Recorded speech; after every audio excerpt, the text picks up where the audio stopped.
Tak ahoj, vítajte na kanáli For Work and Fun. No a v dnešnom videu sa pozrieme na porovnanie dvoch benzínových reťazových píl. Takže poďme na to, porovnáme a otestujeme ich.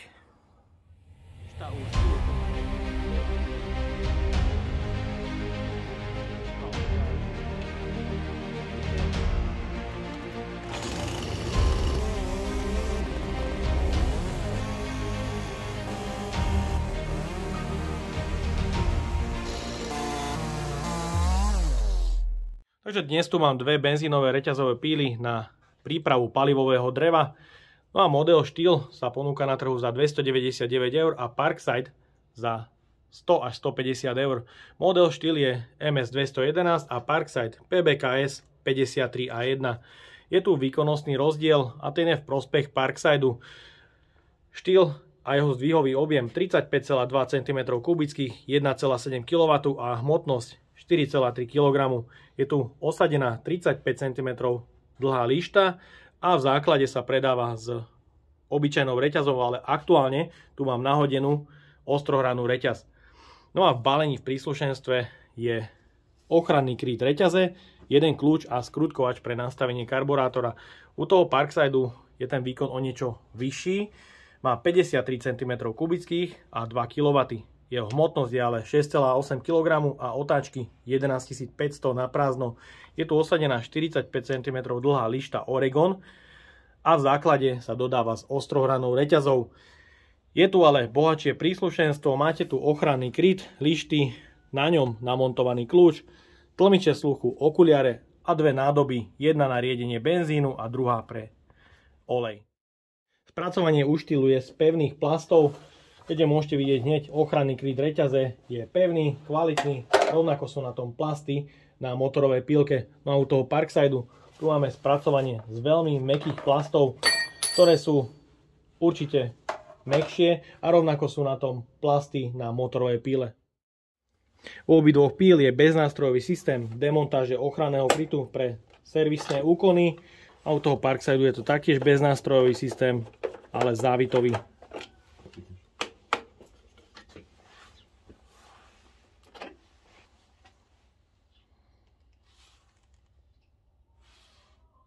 No u toho Parksideu je už vidieť znečistené sanie. No a u štýlu je sanie stále krásne, čisté. U Parksideu je tu možnosť nastavenia prietoku primazávania oleja na reťaz a u štýlu toto nastavenie chýba. Je nastavené len centrálne a nie je možné nastaviť alebo zregulovať jeho prietok. U štýlu máme odvibrovanie na pružinovom systéme a u toho Parksideu je odvibrovanie na silen blokoch.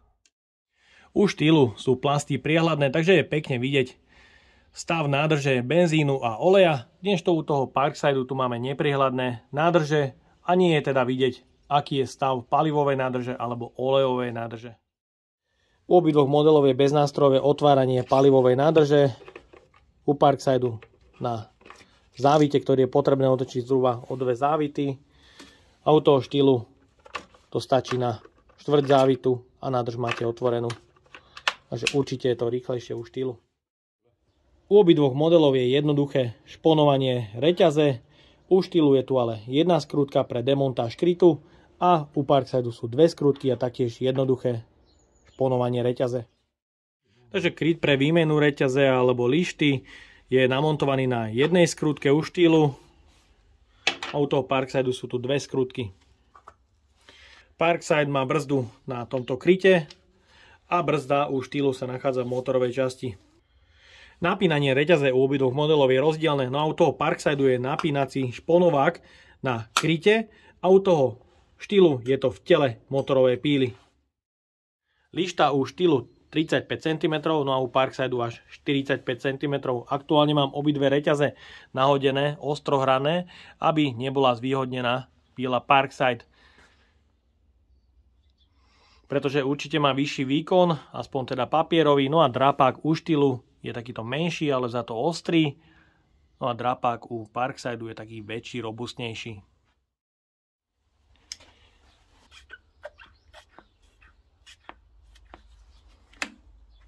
Teraz môžem zatiahnuť.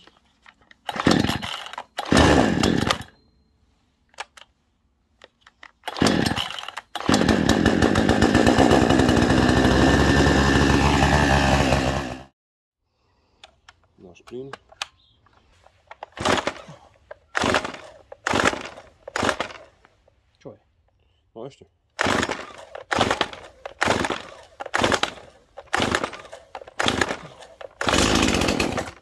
Cítič. O jedno.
Musimo dať to takto, vieš?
Musimo dať to takto, vieš?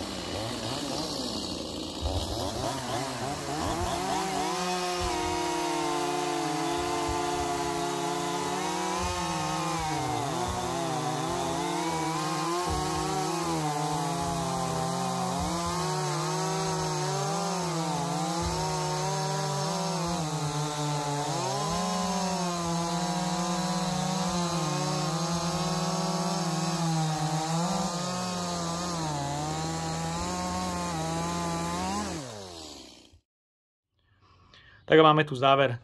Niečo sme s pílkami napílili a na každej píle sme sa snažili minúť jednu celú plnú nádrž, kde u štýlu je objem nádrže iba 270 ml a u Parkside až 550 ml.